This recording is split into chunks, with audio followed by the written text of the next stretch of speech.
Good afternoon and welcome to the City Club of Cleveland. I'm Hugh McKay, President of the Board of Directors of the City Club. Today's speaker, Jack Gerard, is President and CEO of the American Petroleum Institute, the national trade association that represents all aspects of America's oil and natural gas industry. Mr. Gerard has led the API since November 2008, greatly expanding its membership and impact in all 50 states and globally, and adding offices in Dubai, Singapore, and expanding in Beijing. Mr. Gerard has been recognized by numerous publications and by his peers as one of Washington's most influential advocates. Washington Life magazine named him one of the city's Power 100, and a Fortune magazine profile focused on the success of Mr. Gerard's effort to build a 50-state advocacy network for oil and natural gas industry through outreach to workers and non-traditional allies. Prior to joining the API, Mr. Gerard served as president and CEO of the American Chemistry Council and earlier held the same position at the National Mining Association. Mr. Gerard, earlier in his career, spent nearly a decade working in the U.S. House and Senate.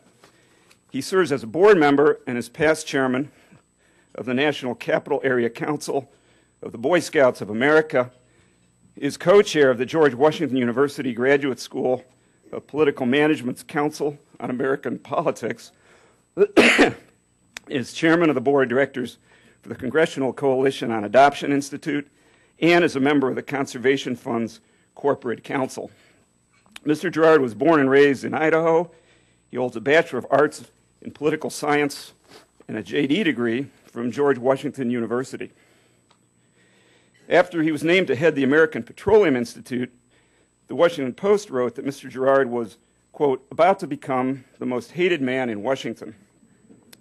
But Mr. Gerard has thrived in the hot seat and has become widely respected with his positive, proactive approach. As he has said, quote, when industries are confronted by challenges, they tend to get shell-shocked and step back into the foxhole. He goes on to say, my philosophy is the opposite. Industries need to step forward and make their case. Here at the City Club podium, instead of the foxhole, please welcome Jack Gerard.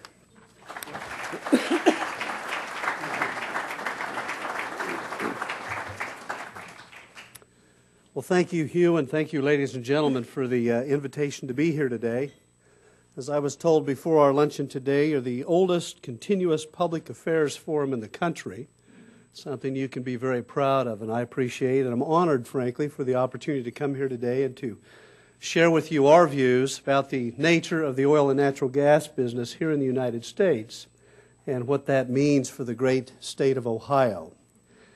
Now, as we begin, I must tell you, in conversation with Hugh before we started, he mentioned the Avengers movie was filmed here. Has everybody seen it by now? But I asked him what role he played, and he very quickly claimed to be the Hulk. So for what that's worth, Hugh, I just want your friends to know how you feel about yourself in this process as we start here today. But again, thank you very much for your generous and gracious introduction today. It is a pleasure to be here in Ohio, where energy production really began for our nation. At the dawn of the 20th century, Ohio was the #1 producer of oil, not just here in the United States, but in the world, after drilling its first well in 1859, just over 150 years ago.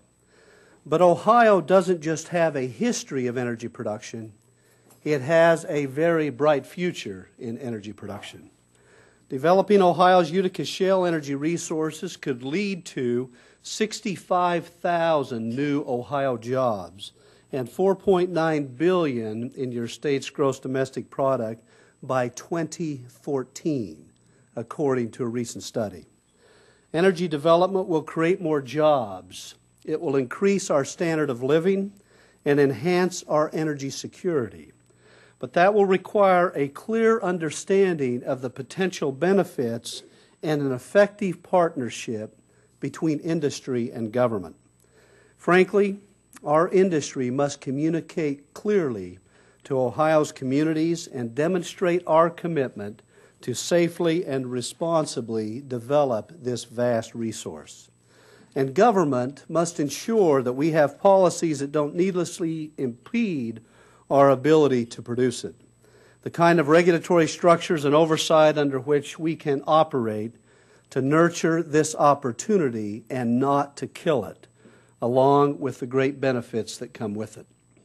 We must foster a straightforward discussion on how Ohio, following the lead of states like Pennsylvania, your neighbor to the east, and North Dakota, your neighbor one removed to the west, can build an energy future founded on public policies that encourage greater economic expansion and development. Just last week, I took part in the Ohio Energy Jobs Summit in Columbus with your good Governor Kasich, Congressman Bill Johnson, and the leadership of your state legislature, and a variety of leaders from across the Buckeye State. It included academics, environmentalists, manufacturers, and energy companies.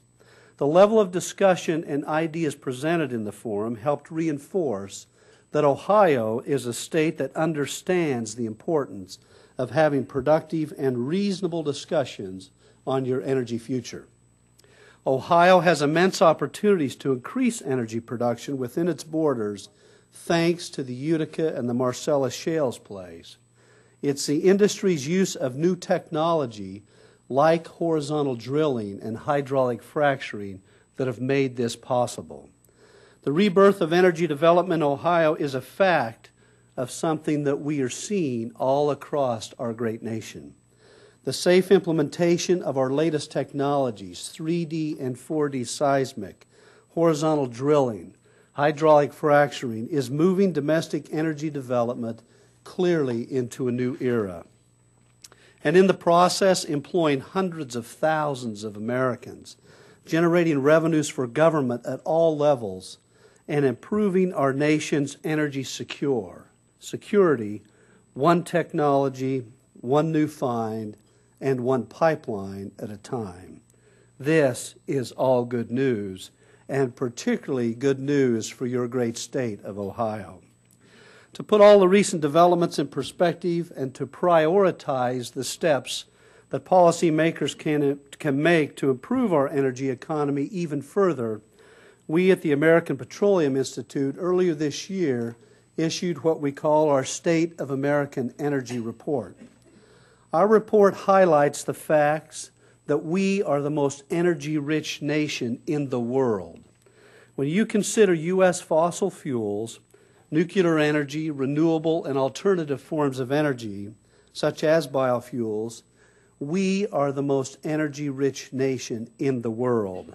We have more than Saudi Arabia. We have more than China.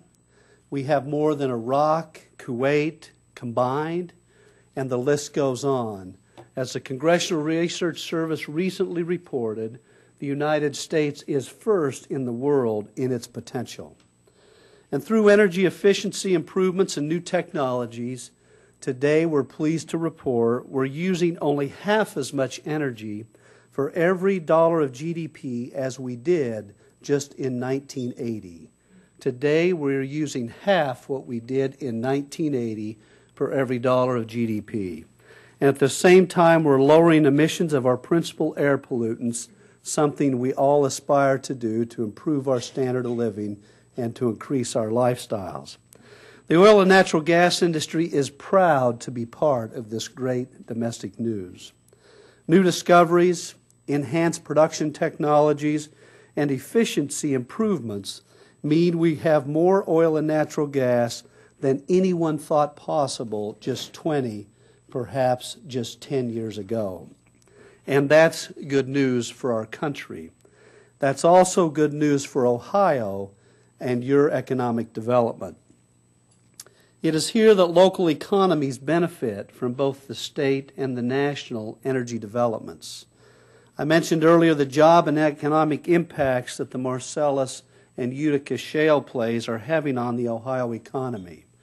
In the Utica alone, just in the Utica shale play, it is estimated that economic output will increase by $22 billion and increase wages by $12 billion by 2015, 3+ short years from now.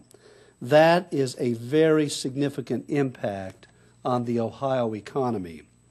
The growth of oil and natural gas development in the state and beyond has also created ripple effects for many other industries, specifically in the manufacturing sector. The materials needed to extract oil and natural gas are the same materials that are made here in Ohio: steel, pipes, pumps, other manufactured materials. A December 2011 study by PricewaterhouseCoopers found that U.S. manufacturing could employ 1 million more Americans by 2025 thanks to the lower costs of natural gas and demands for the products used to extract oil and natural gas. Think about that. 1 million more manufacturing jobs in 13 years, largely due to the vast development of natural gas right here in the United States. The oil and natural gas industry today supports 9.2 million American jobs. We're responsible for 7.7% of all our U.S. gross domestic product. And one that may surprise you is we contribute $86 million a day to the federal government. When the President stands up and suggests the oil and natural gas industry is being subsidized, we not only pay our fair share, we pay more than our fair share. As an industry, our effective tax rate is 41%. The other average Standard & Poor's companies in the U.S. pay on average 26%. Again, we contribute $86 million a day to the federal government. At a time when millions of Americans are unemployed, we have to have the political will to develop more of our domestic oil and natural gas resources. There will be more jobs, estimated to be 1 million more jobs just in the oil and gas area, and more revenue for state and local treasuries, more than $800 billion by 2030. This isn't just wishful thinking. There are a number of positive steps policymakers can take to make this an energy reality. Just a few include, first, to increase our access to areas currently off limits and to restore efficient and timely leasing and permitting of U.S. oil and gas interests. Many of you may be surprised to know that to date, only about 13% of our outer continental shelf is even available to look for our vast oil and natural gas resources. The second thing policymakers could do, pursuing common sense rules that support the development of domestic energy resources and avoiding unnecessary, burdensome, or duplicative actions. We're having this very conversation today right here in your good state with the governor and with the federal government in Washington, D.C. Just last week, the administration issued a new regulatory standard dealing with hydraulic fracturing. We are regulated at the state level and historically have been in the oil and gas business. As we remind the federal government, why would you overlay a level of regulation that conflicts with and potentially contradicts what the great state of Ohio is doing in their state, that would discourage the very investment that you and your good governor are trying to accomplish here in this state? One quick factoid you might be surprised by. In the state of North Dakota today, it takes 14 days to get a permit in order to drill a well. The average length of time of the federal government is over 190 days. In fact, just last week, Secretary Salazar made a big announcement in Utah with Anadarko Petroleum. He said, we're going to let you drill the wells here in Utah. It only took him 4.5 years to get permission to drill those wells. Ohio needs a robust regulatory system, but a system that generates certainty and allows us to move forward to invest billions of dollars in your great state with an understanding we can do that while protecting the environment and generating jobs for your citizens. Finally, the last thing the federal government should do is approve the entire Keystone XL pipeline after more than 3 years of comprehensive environmental review.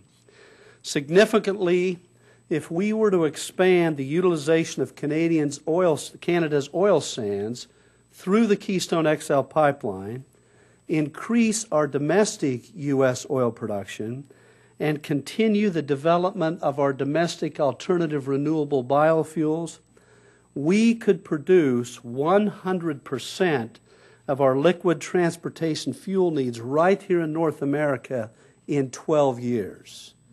Let me say that again. In 12 short years, our production, coupled with what we get from Canada and our expanded renewable energies, for liquid fuels, we would be energy self-sufficient right here in North America. Just a few weeks ago, a world-renowned economist made a simple comment. He said, if the policies of the United States are handled well at the state level, the United States over the course of the next decade could become the new Middle East from an energy production standpoint. We have the ability, if we have the political will, to literally reshape the geopolitical dynamic that is taking place in the world today. We would have less concern over what Ahmadinejad says and what his concern is over the Straits of Hormuz. We would have less concern over the demand coming from China, India, and other parts of the emerging world if we take our own action, focus on our own opportunity, and begin to develop our own vast resources right here in the good old USA. While we have abundant resources and the ability to access those resources safely and responsibly and with great care for the environment, we in the United States seem to lack but one thing: the political will to act. When it comes to domestic resources, what we hear and what we see from the current administration are often two very different things. The President's favorable remarks on just a section of the Keystone XL pipeline are just one ongoing example of the contradictions and inconsistencies on U.S. energy policy. President Obama just last year made the comment that many of the shovel-ready jobs that he had imagined as part of the stimulus program, quote, not as shovel-ready as we expected, end quote. We have 20,000 U.S. jobs attached to the Keystone XL pipeline. One fact many people don't know, 25% of the production estimated to flow through the pipeline comes from North Dakota and Montana. This is not about just Canadian oil sands. This is about domestic production, allowing it to go to the state-of-the-art best refineries in the world in the Gulf of Mexico. This is the political will we need to move this process forward. Last year, an analysis by the Canadian Association of Petroleum Producers showed more than 1,000 firms across the United States are part of the development of the Keystone XL pipeline. I might add there are many right here in your state of Ohio. The only state we have not found activity in is the state of Hawaii. Other than that, every state is making a contribution to that pipeline that runs right through the center of our country, could potentially bring over 833,000 barrels a day for our consumption and our process. The President has gone out of his way to voice support for natural gas, and I'm sure each of you have heard this before. But during the unveiling of his blueprint for a secure American energy future just last year, but the administration's regulatory action suggests they are considering a top-heavy, go-slow regulatory approach that I referenced just a moment ago. There are today 12 federal departments and agencies contemplating new regulations to either delay hydraulic fracturing or to stop it, the very technology that has made this revolution possible. And yet, without hydraulic fracturing, the bulk of our future natural gas is impossible. From the Energy Information Administration to the National Energy Technology Laboratory, all experts agree if we shut down hydraulic fracturing, 69% of our natural gas supply will be put in jeopardy by 2035. You cannot be for natural gas and oppose hydraulic fracturing. And the contradictions from the administration extend also to our offshore. We welcome the administration's announcement of their new 5-year plan, which is the process where they announce those areas off the coast of the country where they'll make available leases that we can go look for and hopefully find oil and natural gas. But it left much of our resource off limits. As I mentioned earlier, we've only been allowed access to 13% of that to look for and hopefully find our energy resources. We asked the administration, why did you leave offshore California out of the equation?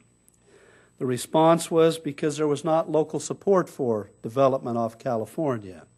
However, the same standard did not apply to the Mid-Atlantic, where in the state of Virginia today we have 2 U.S. Democratic senators, a Republican governor, who are begging the administration for the opportunity to develop these resources off the coast of Virginia.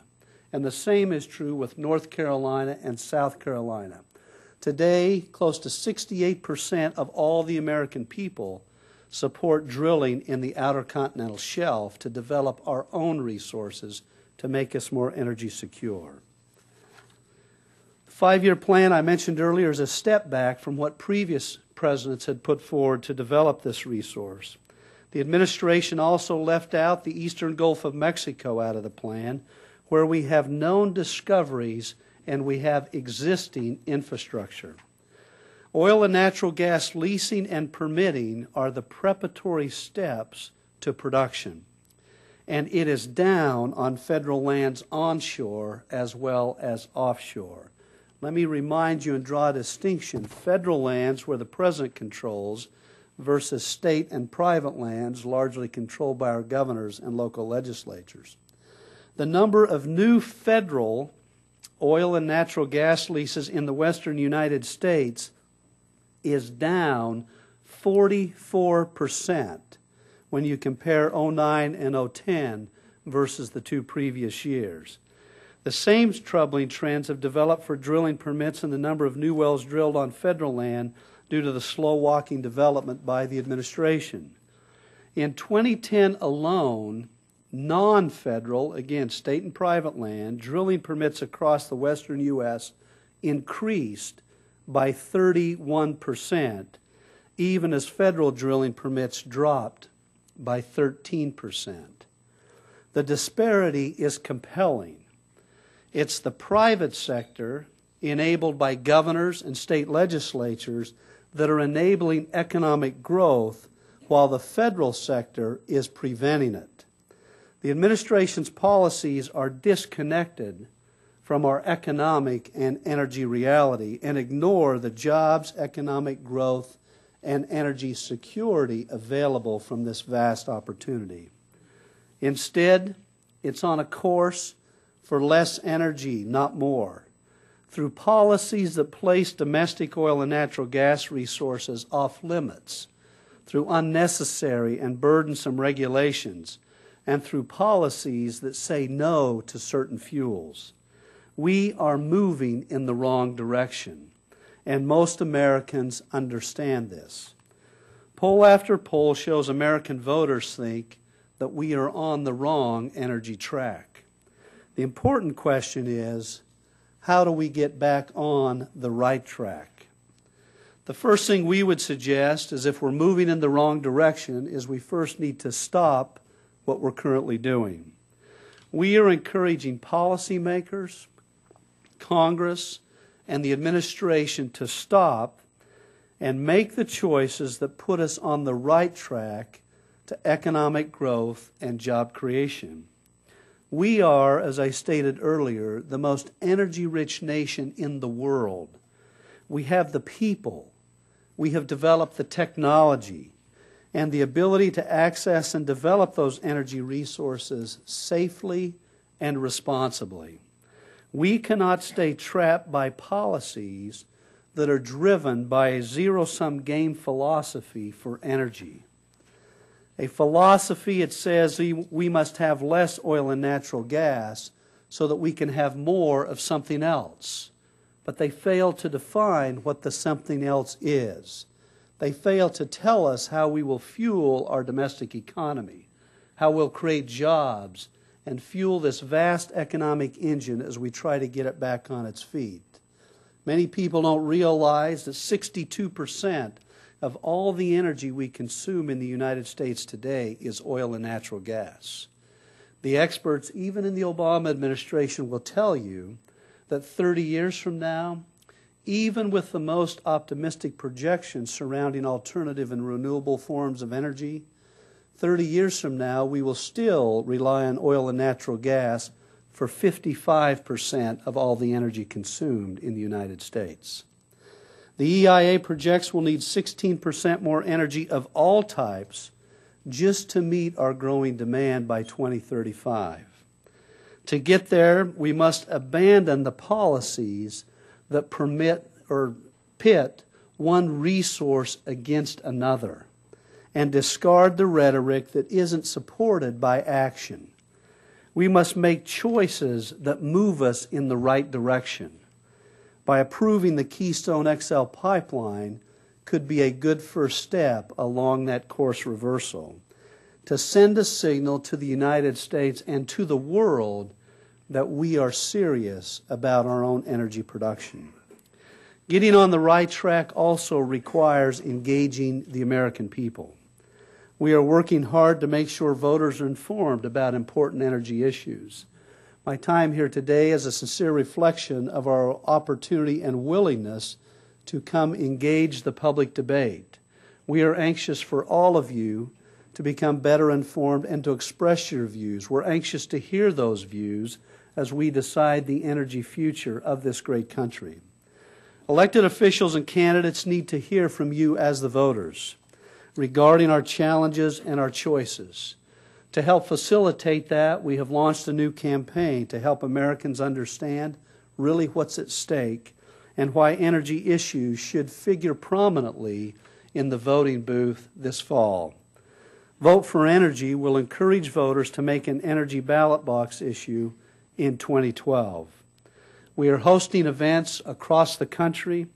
We're including a Vote for Energy rally in Columbus with our plumber and pipe fitter local union 189 even next Saturday. A vote for energy is not a vote for a particular person. It's not a vote for a political party. It's not a vote for an individual philosophy, but it's a vote for America and our way of life, literally a vote for our future. We have the resources to meet our energy challenges, and with the right leadership and vision, we are confident that we can turn these challenges into a great national campaign that will make our country stronger. We look forward to the opportunity to working with each of you here as we address the fundamental question, what role will Ohio play in this revolution, this game-changing opportunity to produce the vast resources we have here, not only to benefit you and your state, but the country at large. Thank you very much for your attention, and I look forward to your questions.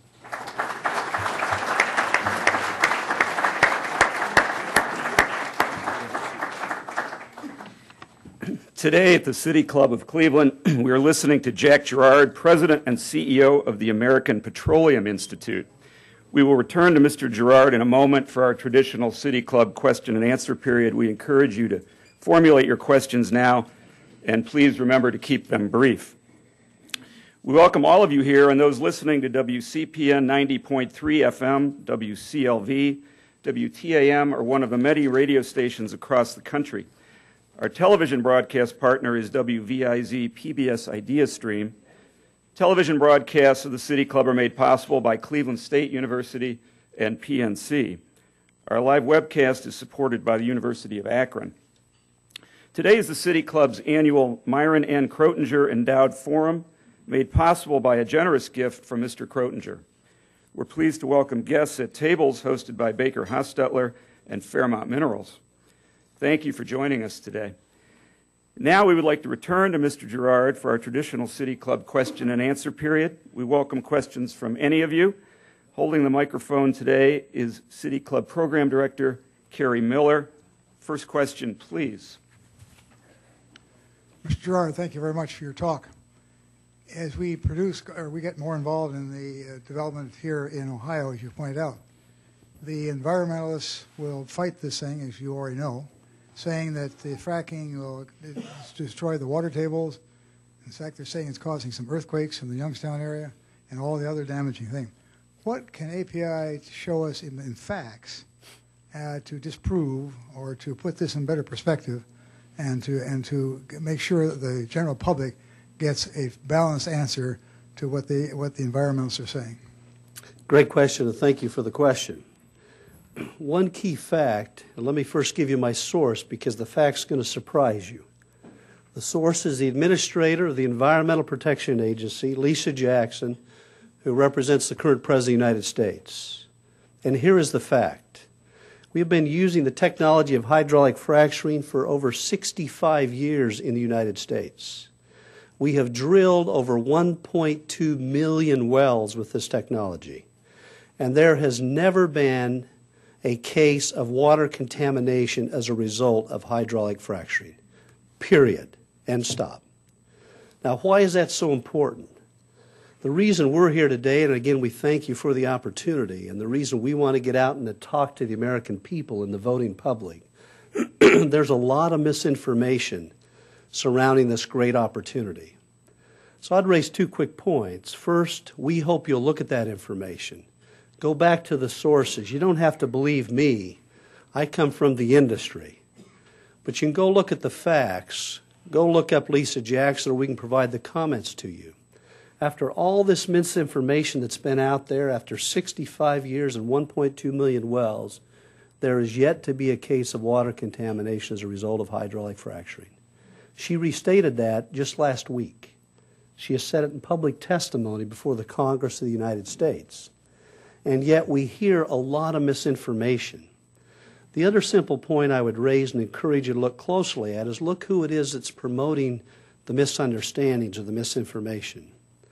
Just last week, one of the nationwide environmental interests, the Sierra Club, announced a new campaign. That new campaign is entitled Off Natural Gas.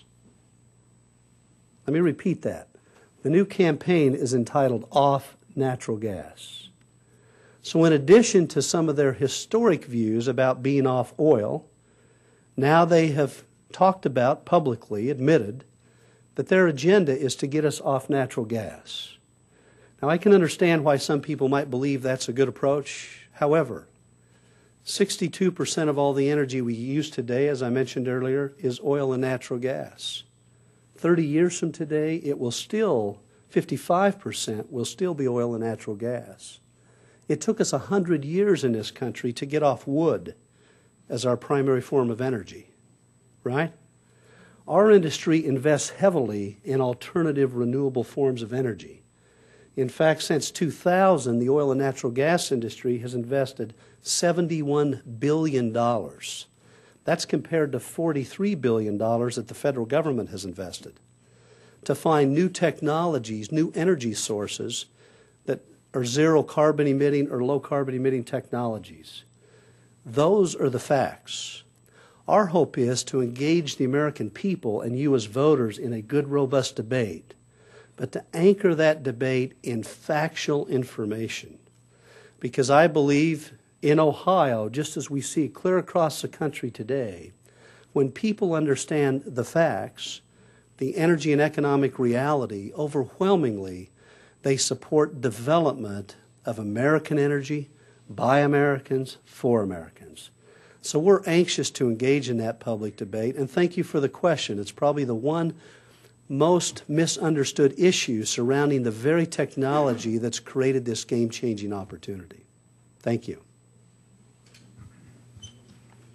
Mr. Gerard, you spoke very enthusiastically about drilling along the shorelines of America, the East Coast and Virginia, and the West Coast and California, drill baby drills, the old slogan that was used. You didn't say a word, though, as I heard it, not a word about the environmental impact upon the health of the country as more and more fossil fuels are used. Why doesn't the oil industry, which has these wonderful full-page ads, I just saw one yesterday in the New Yorker magazine about how the oil industry wants to help America out, why doesn't the oil industry use some of those tremendous profits that it has, much of which reflect the fact that there are great deductions that are given to the oil industry? It may not be subsidies, but they're great deductions. Why don't we use some of those profits to really develop techniques for removing pollutants from the use of petroleum? Great question. Multiple parts. I've written a few down here. Let me answer them, and I hope I can get them all addressed. First and foremost, we use those earnings for precisely what you just suggested. This is another perhaps misunderstood area. The United States and the oil and natural gas industry, as I mentioned earlier, since 2000, have invested $71 billion. That's a B, $71 billion to find new zero carbon emitting technologies and low carbon emitting technologies. That $71 billion compares to $43 billion that the federal government has spent. It also compares with $74 billion that the entire rest of the private sector has invested to find these new technologies.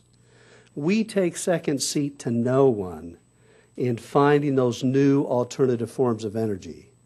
I thought it was ironic a few weeks ago as the President announced a new energy initiative extolling the virtues of natural gas, which are great. The President also talked about he was going to commit $17 million to the development of algae. Some of you remember that. Algae is an energy form. About 5 years ago, ExxonMobil announced a $600 million investment in algae to find out how we use algae potentially as a low-carbon emitting technology. The industry is way ahead of the government in finding out what those new technologies are. So when we talk about investment of our earnings, we've been there for many years. Contrary to the misinformation and the rhetoric you might hear about our industry, we take our responsibility seriously as energy companies. Ours is much bigger than just oil and natural gas, though that is the primary form of energy we produce today. Why? Because that's what our economy demands. That's what our economy uses. Now let me touch on a couple other things, and I hope I've covered your question. In the area of taxation, as we mentioned, we talk about earnings. You might be surprised to know that the most profitable company in the United States today is who? It's Apple Computer, isn't it? Apple Computer's effective tax rate is 22%. Behind that come the oil and gas companies. Our effective tax rate is 41%. A recent Forbes magazine article pointed out that Chevron last year paid an effective tax rate of 48%. Now, when the President talks about subsidies to the oil and natural gas industry, we get zero subsidies. We get none, nada, nothing, right? What the President's talking about are standard cost of recovery provisions where his proposal would say, we want to treat oil and gas differently than any other business in society. Let me give you a case in point. The reason this is so significant is because it applies to Apple Computer. In the mid-2000s, there was a new provision adopted called Section 199, which is a manufacturing deduction. All the other business manufacturers get a 9% deduction. We get 6%. The President's proposal would strip that deduction from 5 companies in the oil and gas business. Everybody else in society, Apple Computer, the New York Times, General Electric, all other businesses get to recover their cost and deduct their manufacturing interest, right? That provision was adopted to increase U.S. employment and to retain American jobs. The President calls that a subsidy for 5 U.S. oil and natural gas companies. It's discriminatory. It's designed to punish one of the great industries in our country that produces hundreds of thousands, indeed millions of jobs. Those are the facts we hope to get out there so the American people understand who benefits and what's really going on in society. One more fact. When we hear about the great earnings of the oil and natural gas industry, the reason our numbers are high, we are big companies. And why are we big companies? Because we compete against foreign governments. Our primary competition around the world are foreign governments, what we call national oil companies. If you were to think of our largest company here in the United States, and you think of it on a global basis, we rank number 17 in the global economy in terms of those we compete against. Our earnings numbers appear high in bulk number because we're large companies. Our average return for an oil and gas investment is about 1/2 what other major industries get return on each dollar of sale. So once again, our hope is to put the facts out there and let the people decide. The last fact I'll share with you there, and I hope I've answered your question, is who owns oil and natural gas? It might surprise you to know 97.5% of all the oil and natural gas shares are owned by public pension plans, 401ks, mutual funds, institutional investors, the list goes on. It's less than 2% that's owned by corporate management. When he talks about big oil industry getting rich, remember where those earnings are going. The dividends that are paid, the return on the shares that are owned, are going to the local firefighters, the local policemen, the local school teachers who are invested in these institutional funds who own 98% of the oil and natural gas business. Again, we need to get rid of the rhetoric. We need to get back to reality and talk about the facts surrounding oil and natural gas. And again, we believe when we have that robust public debate in our society, we will indeed produce good, sound public policy because it's compelling. I believe an average American is fair and they're smart. And when they hear these facts, they say, wait a minute, well, why are we doing this? Why would we penalize one industry in the United States for the sake of another? We don't think it's right, and that's why you hear us push back. And again, that's why we're grateful to be here today. I hope I answered the question. Thank you. Mr. Gerard, just exactly what are the administration's objections to proceeding with the Keystone pipeline? Well, that's a great question. I wished I knew the exact answer. I think I have some ideas to what they might be. Let me just put it in context a little bit if I can. I'm sure many of you are well aware Canada's our #1 trading partner in energy. We secure more of our oil and natural gas from Canada than any other nation in the world. Oftentimes there's a misperception that we get most of it from the Middle East. That's not true. We bring in from Canada just about twice what we get from other parts of the world. We were frankly shocked and amazed when the President denied the Keystone XL pipeline. The Keystone XL pipeline had been under environmental review for 3 years, had had 2 comprehensive environmental impact statements done by his own State Department. And about 6 months before he pulled it out of that legal, regulatory, certain process, Secretary of State Hillary Clinton said she was very inclined to approve the Keystone XL pipeline. 2 years prior to that rejection, the President had already approved another pipeline coming from Canada called the Clipper. And if you close your eyes and took the date off that press release where he talked about the job creation, the energy security, our relationship with Canada, you could have taken that same press release of 2 years ago, overlaid it on Keystone XL pipeline, and it's all relevant today as it was then. There's some interests that are part of the President's political base that really feel strongly about moving the United States and the world off fossil fuels. They believe that it's important we no longer produce and or consume fossil fuels. Oil, gas, coal, the list goes on. And one can only assume that that's what was driving that decision. There was a lot of public talk just before that decision was made about many in those special interest groups who said, we will sit out this election and we will not raise money for you, Mr. President, if you approve the Keystone XL pipeline. And they made it a symbol of their support for the President. Thus, the President denied and disapproved the pipeline. Now, there's hope. And let me tell you about the hope. Today in the Congress of the United States, in fact, even in press reports this morning, the current transportation reauthorization bill has a provision in it that is passed by the House of Representatives to approve the Keystone XL pipeline. Now, the President has indicated before, the President, if you can imagine, actually got on the phone a few months ago and lobbied individual senators to vote against approval of the Keystone XL pipeline. The House passed this provision with 69 votes from the Democratic Party. There is growing support for approval of the Keystone XL pipeline.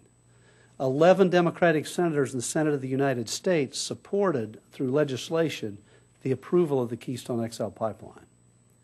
So our belief is that that pressure will continue to mount. I believe if the President does not approve the Keystone XL pipeline by the election, that there will clearly be political consequences as a result of that one decision.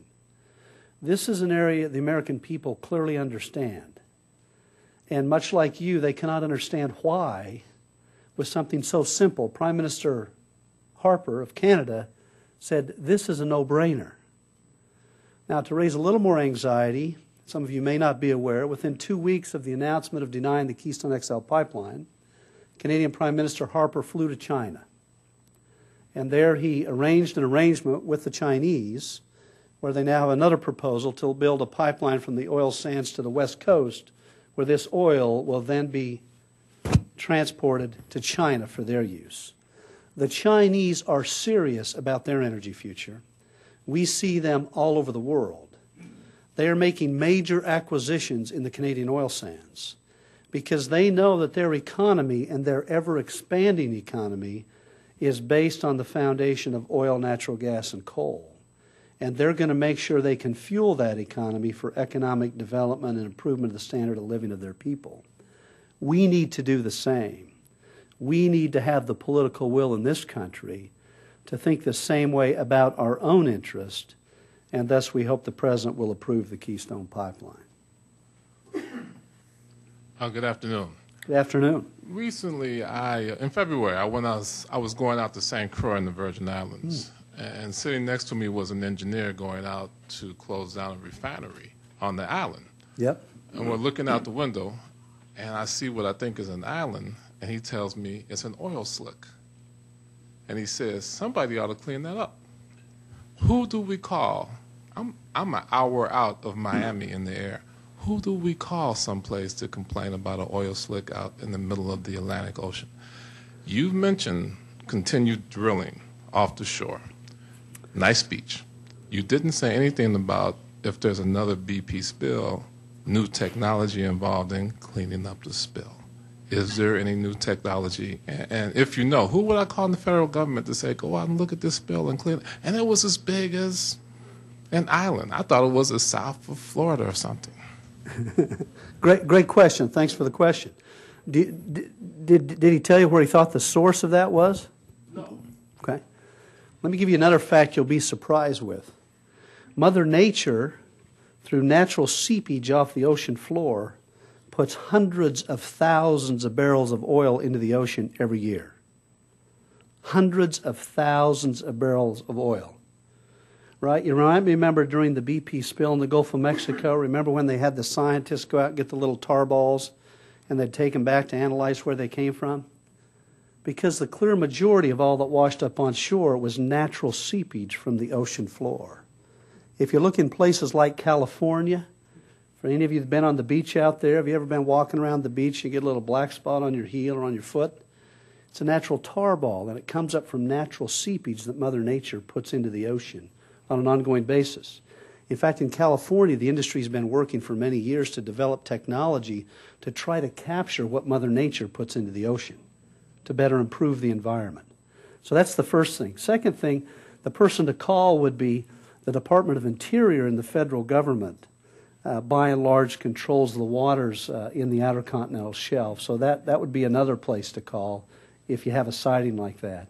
I don't know how closely you read the press in this area, but just a few weeks ago there was some suggestion in the Gulf of Mexico. It was actually near a Shell platform where they had seen another sheen of oil on the surface. And somebody immediately said, well, it must be the Shell platform that's right over here. All the scientists, including the federal government, went out and determined it wasn't the industry at all. It was natural production from Mother Nature coming up from the ocean floor. had nothing to do with the industry, had everything to do what naturally occurs as a result from the pressures in the earth and the oil that then comes into the ocean. So that's primarily what you'll see in those situations. So Department of Interior would be the individuals who would have primary responsibility. Between them and the Coast Guard are the regulators, but they share that jurisdiction. Now the last point is a good one, the Macondo spill in the Gulf of Mexico. The Macondo spill was an accident that there's no excuse for. The industry takes full responsibility for what happened there, specifically BP does. We recognize it is our responsibility as an industry to protect the environment and to make sure that never happens again. To put that in context, we've been drilling in the Gulf of Mexico, and that 15% of what I told you is made available to us for 65 years. We've drilled over 42,000 wells in the Gulf of Mexico before that ever happened. Now, that's not an excuse for what happened. There is no excuse for what happened. What we did as industry when that immediately happened is we got the best minds in the world together, not only to assist in stopping that and to cleaning it up, but to reflect on the industry and say, what can we do better and how do we make sure this never happens again? We put together 5 industry task forces dealing with everything from subsea containment to clean up on the surface, everything from dispersants to burning and all the things you saw take place over the course of that spill. Industry came together. We have now developed 2 different entities where we call it a stacking cap, which is a blowout preventer. We have already built those technologies based on our learnings in the Gulf.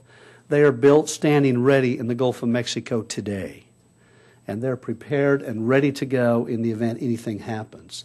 We are well prepared today, and we're much better prepared. That unfortunate experience got the attention of the industry. These are multi-billion-dollar investments. There's no one more highly motivated to make sure that never happens again than the industry itself. To run one of those rigs offshore can cost $500,000 a day.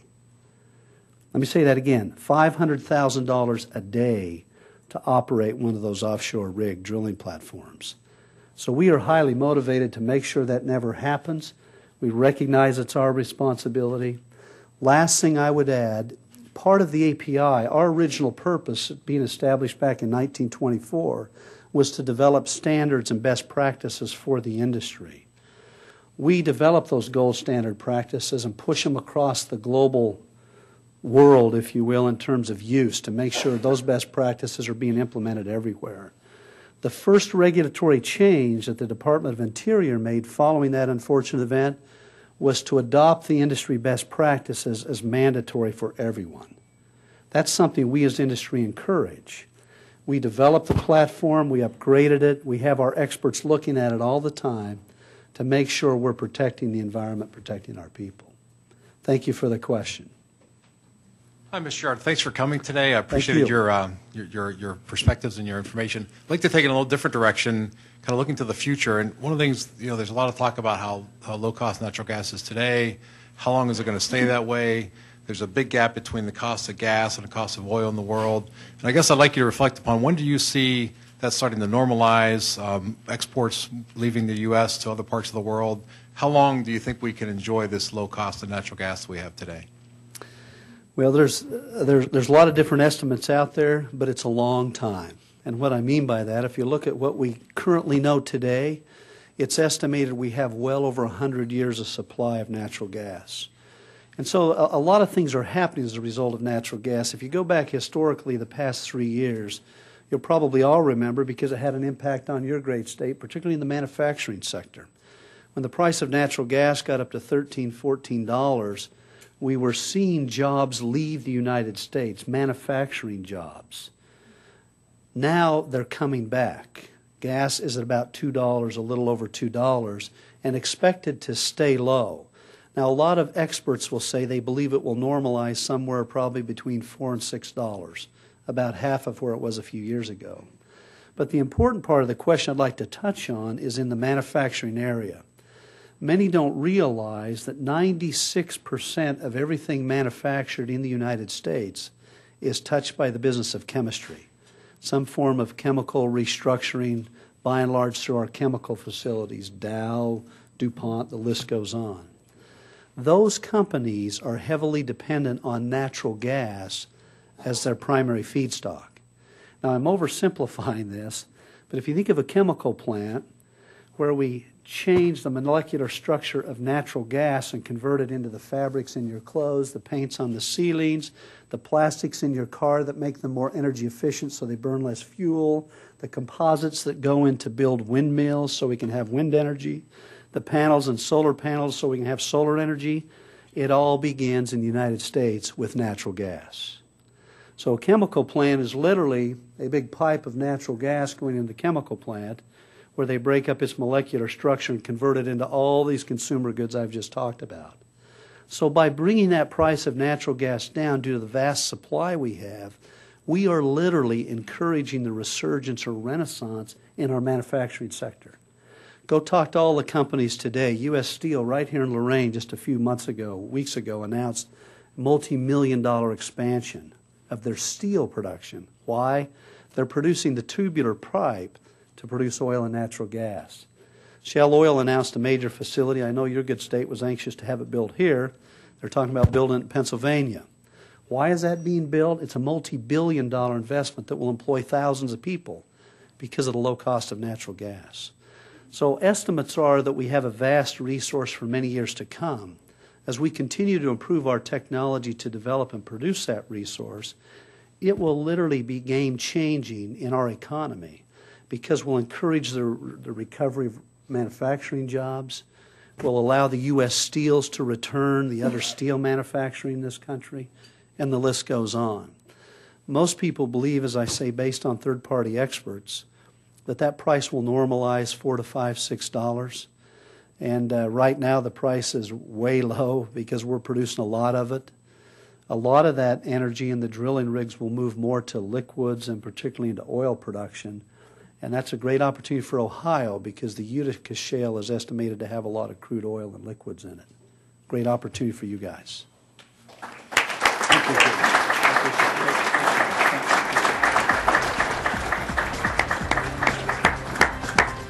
Today at the City Club of Cleveland, we've been listening to Jack Gerard, President and CEO of the American Petroleum Institute.